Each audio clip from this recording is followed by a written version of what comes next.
नमस्कार दोस्तों, उषा की आवाज चैनल में आप सभी का स्वागत है। हमारी आज की कहानी है मैं अपनी सास का हक नहीं छीन सकती।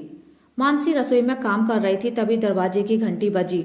वो दरवाजा खोलने गई और सामने अपनी ननद को अचानक देखकर खुश हो गई। अरे दीदी, आपने तो बहुत बड़ा सरप्राइज दे दिया, ऐसे अचानक से। और मानसी उनका बैग लेकर अंदर कमरे में रखने चली गई। अदिति से बातें ही करती रहेगी या मेरी बेटी को चाय भी पिलाएगी? इतने लंबे सफर से थक कर आई है। ममता जी अपने कमरे से निकलकर आईं और उन्होंने खुशी से अदिति को गले लगा लिया। मम्मी ने ही बुलाया था, कह रही थी 2-4 दिन रह जा, अभी बच्चे स्कूल टूर पर गए हैं और तेरे जीजाजी बिजनेस टूर पर गए हैं, तो मैं अकेले घर पर क्या करती। चाय का घूंट लेते लेते अदिति बोले जा रही थी। तो अभी खुला दरवाजा देखकर प्रेस वाला अंदर आ गया। भाभी, प्रेस के कपड़ों के पैसे दे दीजिए, मुझे जल्दी घर निकलना है। मानसी ने ममता जी की तरफ देखा तो वो बोली, अंदर जाकर मेरा पर्स ले आ। और वो अंदर चली गई। तभी अदिति बुदबुदाई, मम्मी ये क्या, प्रेस के कपड़ों के पैसे भी आप देते हो? ये जिम्मेदारी भाभी को क्यों नहीं सौंपी? आप आज भी नहीं बदले हो, किसी पर विश्वास नहीं करते हो, फिर ये तो आपकी बहू है। ममता जी कुछ कहती, इससे पहले ही मानसी ने पर्स लाकर ममता जी को दे दिया और उन्होंने रुपए निकालकर प्रेस वाले को दे दिए। शाम होने वाली थी। मम्मी जी, खाने में क्या बनाऊं? जब मानसी ने पूछा तो ममता जी बोली, पनीर बना ले, अदिति और आकाश दोनों भाई बहन को बहुत पसंद है।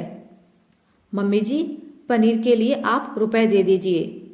मानसी रुपए लेकर पनीर लेने चली गई। ये सब देखकर अदिति बौखला गई। मम्मी, ये सब क्या है? क्या भाभी पेटीएम काम में नहीं लेती है?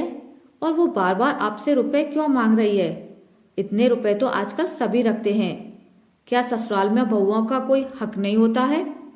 रसोई की जिम्मेदारी निभाने के साथ ही वो आर्थिक जिम्मेदारी भी उठा सकती है। और आप कौन से जमाने की सास बनी हो? आजकल तो ऐसा कोई नहीं करता है। मानसी तो पढ़ी लिखी समझदार है, फिर वो अपने हक के लिए नहीं लड़ती। जब वो ही ये सब सहन कर रही है तो मैं क्या बोलूं? तू अपना खून मत जला, वो पराए घर से आई है, भला उसको घर पैसे कैसे सौंप दूं? कहीं ज्यादा खर्च कर दिए तो मैं क्या करूंगी? वैसे भी बहू आए और चूल्हा चौका संभाले, बस इतना ही तो काम होता है। बेकारी रुपए पैसे में क्या उलझना? फिर अभी तो मैं बैठी हूं, मैंने सब संभाल रखा है।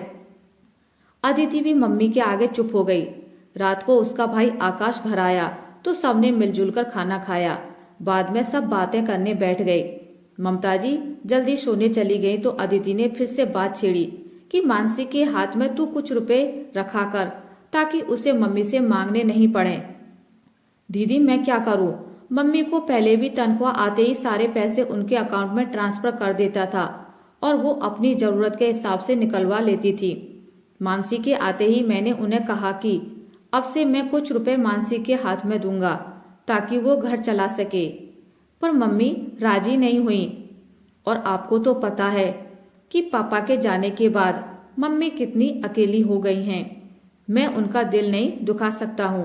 वैसे मैं मानसी को कुछ रुपए छिपकर देता हूँ, पर वो भी मम्मी जी का मान रखने के लिए उनसे ही मांग लेती है।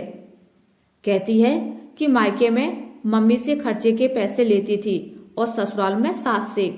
मुझे इसमें कोई शर्म महसूस नहीं होती है, बल्कि अच्छा लगता है। मम्मी जी खुश रहती हैं, घर में उनका मान सम्मान बना रहता है। तभी मानसी बोली, हाँ दीदी, आप इस बात की बिल्कुल चिंता मत करिए, मुझे खर्चे में कहीं कोई कमी नहीं होती है, मैं खुश रहती हूँ। मैं आते ही सब कुछ हासिल कैसे कर सकती हूँ?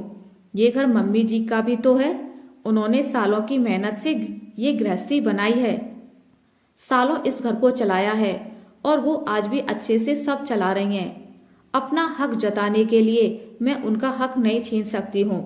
बहू आते ही अपने हक की बात करती है, पर वो ये भूल जाती है कि इस गृहस्थी और घर पर पहले सासू माँ का हक है और मैं ये हक उनसे नहीं छीन सकती।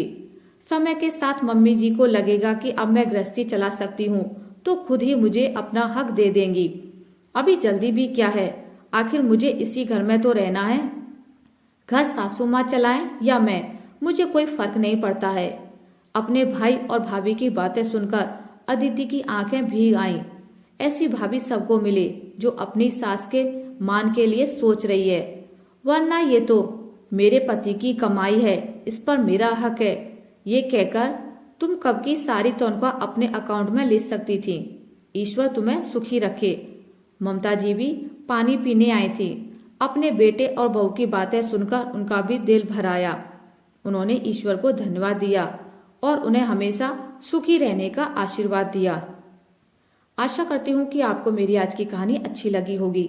अगर आपको मेरी कहानी अच्छी लगी है तो इसे लाइक करें, ज़्यादा से ज़्यादा शेयर करें, और अगर आप मेरे चैनल पर नए हैं तो इसे सब्सक्राइब करना ना भूलें।